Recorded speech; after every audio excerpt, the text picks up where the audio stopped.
Fridays around here like everybody loves Fridays.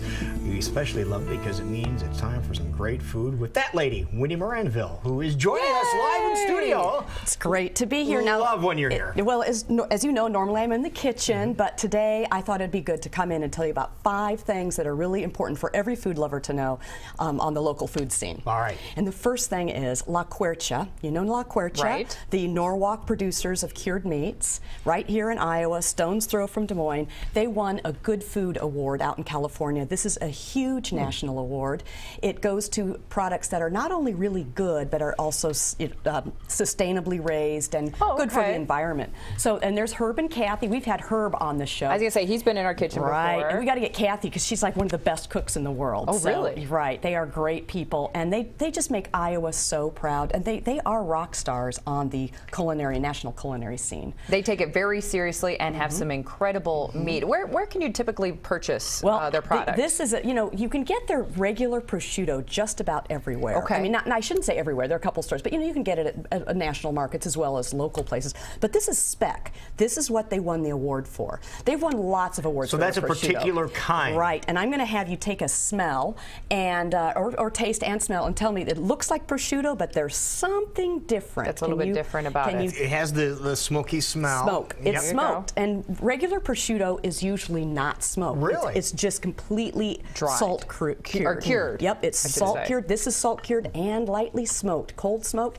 The smokiness will not get in the way of that really deep, rich pork, wonderful flavor, that sweetness, but you'll get that light smoke with it. And taste it, and you can see why they won the award. It's just so good. And it's amazing how light it is, but flavorful at the same time.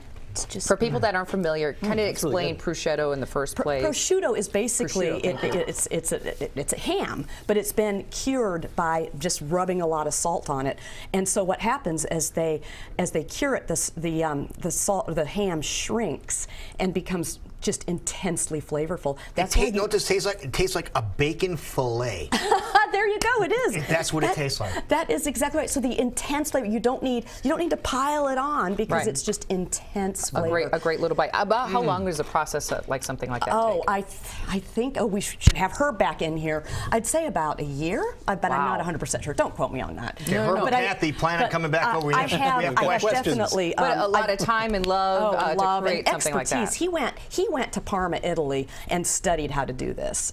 So and that's Parma is the home of prosciutto. So, and I serve that my favorite way, which is just a little bit of butter and on top of a cracker. Yep, because the sweet butter goes so beautifully with that salty prosciutto. Of salt. And it's just that's the best hors d'oeuvre. You serve that as at your party hors d'oeuvre. Forget fussing about hors d'oeuvres. Do something simple, and people will love you. Absolutely love it. That is the best. And if people want spec specifically, that's going to be at the local I have found shop. it locally at the Cheese Shop of Des Moines and at the Gateway Market. Those are shoo-ins for finding it. Okay.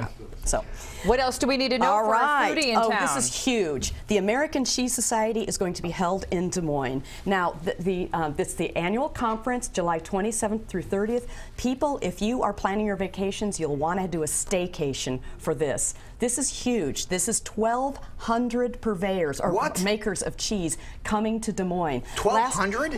Last year. So it's going to be at the Iowa Event Center. It's going to be tons and tons of seminars and tastings and contests and things. Usually this is in places like Portland or Seattle or last year it was in Rhode Island, Providence. So they're coming to Des Moines. That just shows you how cool Des Moines is. We know that, but that is fabulous. And the great thing is a lot of the seminars aren't going to be of interest to just the casual cheese lover. We don't really want to know about listeria, or we don't really want to know about rennet and things like that. But what we do want to do is taste a lot of cheese. Yes. And they have an open, basically once the competition is over, you can buy a ticket and taste through like 1,800 cheeses. Oh, and plus like beers. Do you have an in, Winnie? Because we're going. Yeah, we're going to this. Well, I tell you, we'll try to get some backdoor things going. But tickets can be purchased. I believe they go on sale May 1st or May 4th.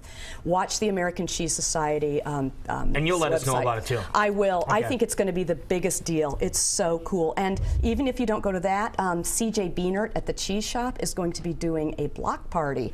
And that's over by the Shops of Roosevelt. Yeah. On 42nd Street, they're closing off some streets. They're bringing some of these great cheese purveyors to come in and sample cheeses, and they'll be selling beer, and it'll just be a big cheese party. That'll be a blast. And then get fun. this, the next day they're having a 5-kilometer cheese run. With all that cheese, I don't think we're running very fast.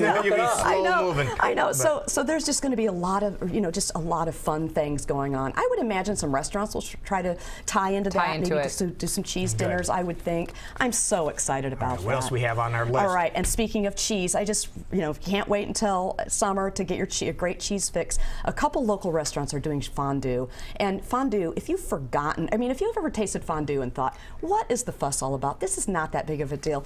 Go to a place that does it right. It is amazing. And of course, the Cheese Shop does a great fondue. They use the best cheeses. It's all about the cheese.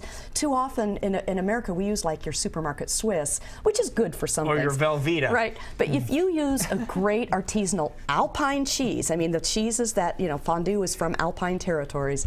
If you use a great cheese, it's unbelievable. So the Cheese Shop of Des Moines, I recommend. And then I've had their fondue, and it's just out of this world. And then I also know that Michael Leo at the Strudel House. Oh, we know him. He's a great guy. Yep, and he's been on the show, and he does fondue as well. And he also does the cheese fondue. He also a couple does of things we need to partake in. I love cheese. Give me a nice bottle of wine and some cheese, and I'm set for the night. So get the old fondue pot that's been sitting in the back of the cupboard since the 70s. Exactly. Dust it off and do it right. Get a great cheese. You got it. Just walk into the cheese shop and say, "I'm making fondue. What do you guys use?" And they'll set you up. Hook you up. And it's best. Also, we have something going on at a friend of our place, Hotel Petit. Has something yes. going on. I just caught wind of this little special they have. Sunday through Thursday, if you can take a day off, go there, and you can have dinner and accommodations for two. Friday and Saturday, it's $149. Monday through Thursday, it's $99. I spent New Year's Eve at the Hotel Petit, and I had never stayed in a room there. It was so beautiful. Their rooms are just top-notch, so much character, so cozy. It's a great winter. Great food. And yes, and a great winter getaway. And the thing about it, too, here's a little tip. If you can take the day after Valentine's off, that $99 special applies to Valentine's Day. There you go. So if you could even take a half day off, you could go up there, have dinner, and spend the night at at Hotel Petit. Wouldn't that be lovely? Beautiful. So I can't recommend Hotel Petit enough. Those rooms are just stunning. And speaking of Valentine's Day. Exactly. Normally a lot of restaurants are closed on Valentine's Day. They are. Well, it's Sunday especially. It's Sunday. That's what I mean. They're not closed on Valentine's Day, but if Valentine's Day closes or falls on a Sunday, they may be closed. These restaurants are always closed on Sunday, or mostly closed on Sundays, but they are open next Sunday. And I think there are more. These, this isn't the definitive list, but these are the ones I've caught wind of. And I highly recommend you get your reservations right now, because I talked to Table 128, and oh yeah, we do. They said they are going to be open, but most of the reservations are booked except for early. If people want to follow along what you're doing, what's the best way to keep track of what you're doing? Find me on Facebook at All Things Food Des Moines. Wonderful. Yeah. Wonderful. Thank Great you, job. Winnie. Good seeing you. Well, good to be here. You're not going to eat that. Oh. Okay. I guess she'll finish that. No, there's more where that back. comes from. I've got a refrigerator. I've got it in the fridge.